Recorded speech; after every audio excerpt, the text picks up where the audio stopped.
Hello everybody, I'm Tom and you are watching me play Disco Elysium. So last episode a bunch of shit happened. We died, but that actually let us redo a couple of checks, which ended up helping us because we ended up getting a check that we failed the first time we went through. So we learnt about the woman who got raped. It was the woman we met at the very start of the game who we were speaking to. Unbeknownst to us, unfortunately, that she was the victim. However, we went through and I redid all of the stuff that I had done before, as well as another thing that I missed. But let's talk to this guy, because we never talked to him last time. Container, container, I'll turn you nice and red. Container, container, put the logos on. The lyrics to this container song are being made up as he goes along. I figured. The accent is so thick, it's impossible not to notice he's Ubi, from the vanishing peninsula of Ubisunt on Muindi. Container, container, used to be Wild Pines. Container, container, now belongs to Everard. Hi. Everard, he looks after everyone. Huh? Well, hey there. How can I help you, mister? He's so happy. I see you are not a union man, mister. Did you get lost? You're not one of them scabs, are you? What's it with you people and scabs? I mean, I don't personally mind. Folks is just folks, you know, and folks gotta eat.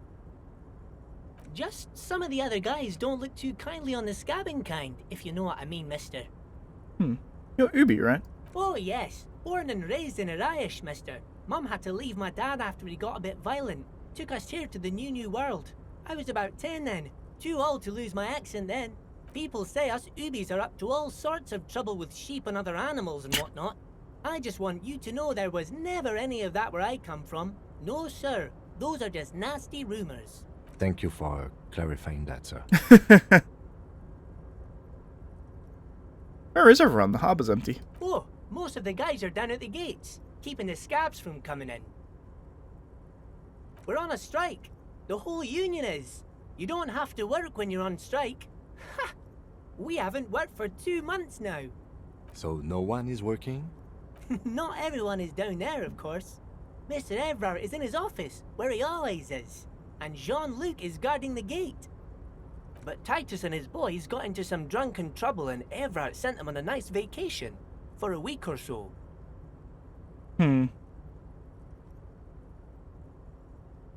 What trouble did Titus and your friends get into? Oh, I'm not really supposed to talk about that.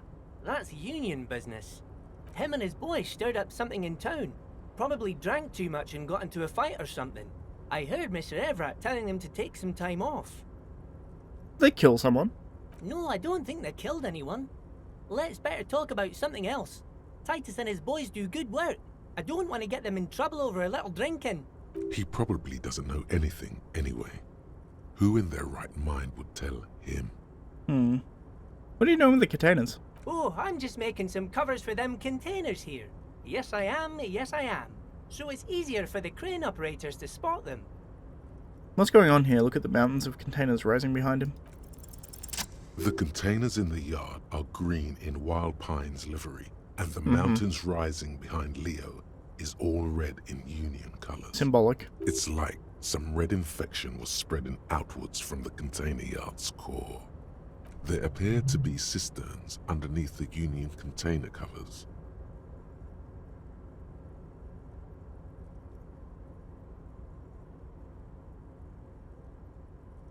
Looks like a massive redecorating operation, Kim.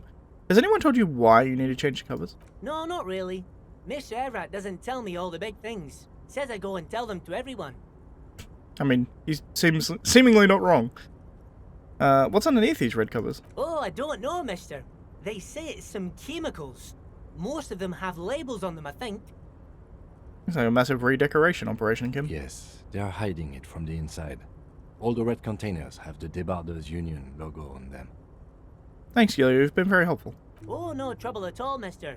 No trouble at all. You work here? Yes. Everybody needs a job, and this is mine.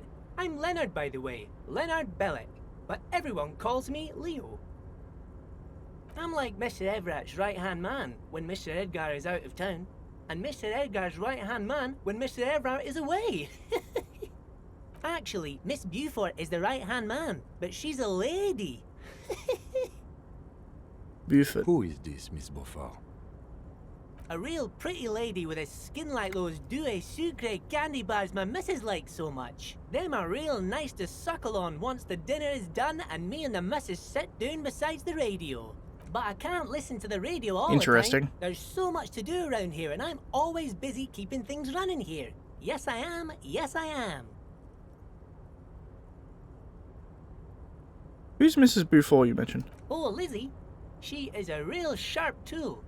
Mr. Everett put her through some fancy school and everything. I think I know who it is. 4 years she was gone, and when she came back, she was all fancy and lawyerly. He respects that word. That's obvious. But she's a real nice girl.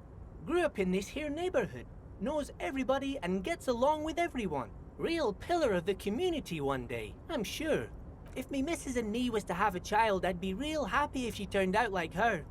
But she can't have kids. Dr. Lemaitre said so, and she knows about such things. Been a doctor for almost 50 years she has. He falls silent. He sighs and falls silent, watching you meekly with his blue eyes. Law school? Could she be talking about the union fixer, aka the gardener? So this is the union fixer, the gardener. Looks like it. I'm not sure what a fixer is, but she is a real nice girl. Smart as a whip too. The little guy smiles a disarming smile at you. Telling the gardener you know her name might throw her off. Perhaps something to consider later.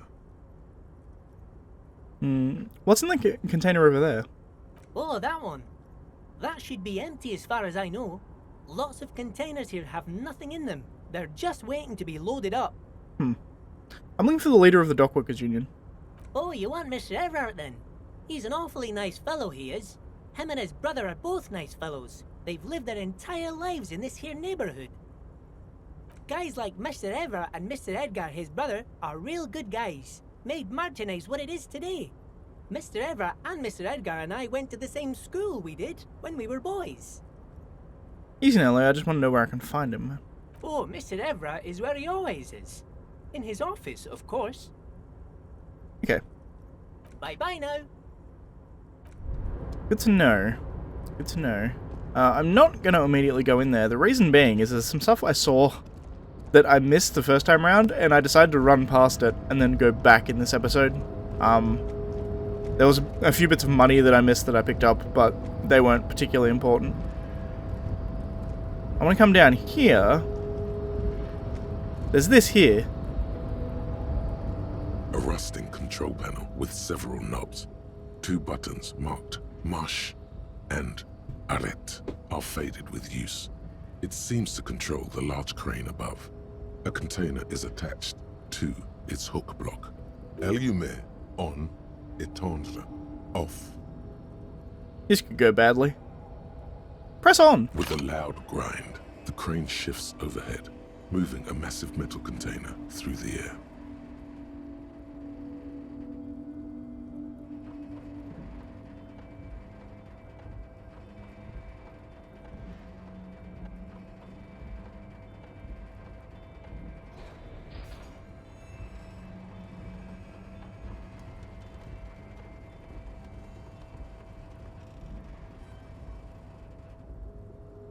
And, with a surprisingly quiet thunk, the crane places the container down.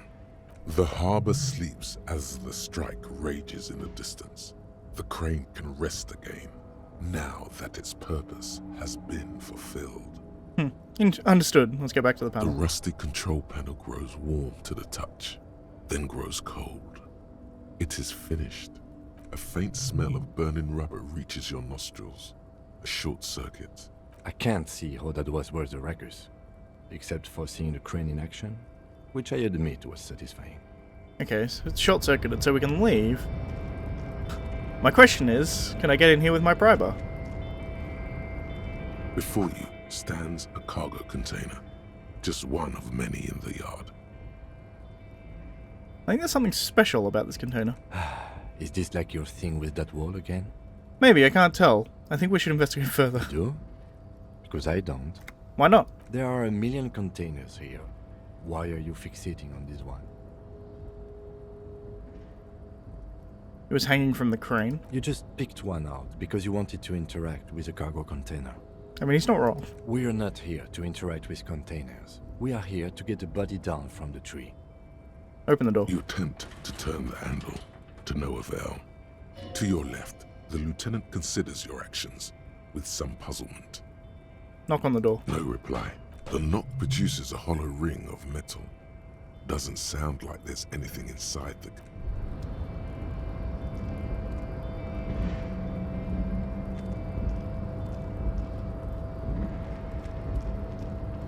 Alright, there was something else I wanted to do as well.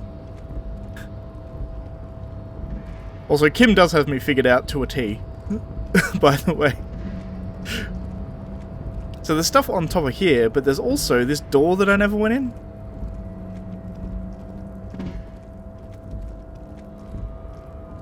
Because I jumped off and then I never considered going back through the door. Puts me in this building, which is nice. This might get me to the other side of the blue door? I don't think so from where we are, though. Let's have a look. Radio is emitting a strange buzzing sound. A giant ass print in the pillow and the pattern of coffee rings in the armrest. Someone is habitually chilling next to the radio. Every worker equals member of the board is written on top of the flyers. There's a Dewey typewriter, the model name is on the back. Send office filing cabinet, the drawers seem to be locked. And at the bottom the union logo and demand democracy, that was from the thing before.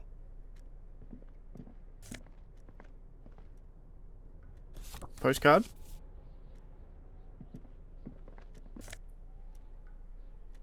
Book Le Fumé, Volume 1, Number 4. Okay.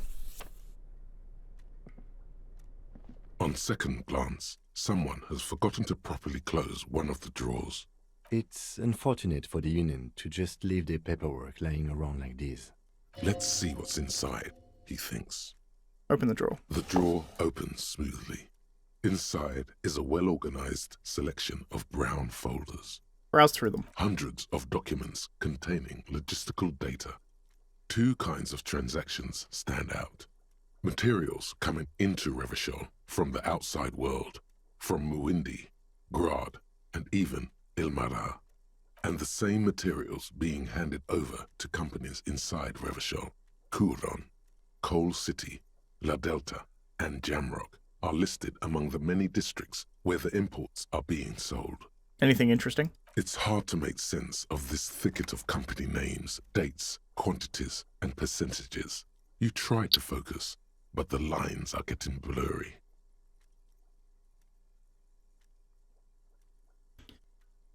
Do I have anything that can help me with volition? Maybe. Let's leave for now. Slides shut smoothly. Let's see if we have clothes that up my volition. I don't think I do. But we'll see if there's anything that's lowering it.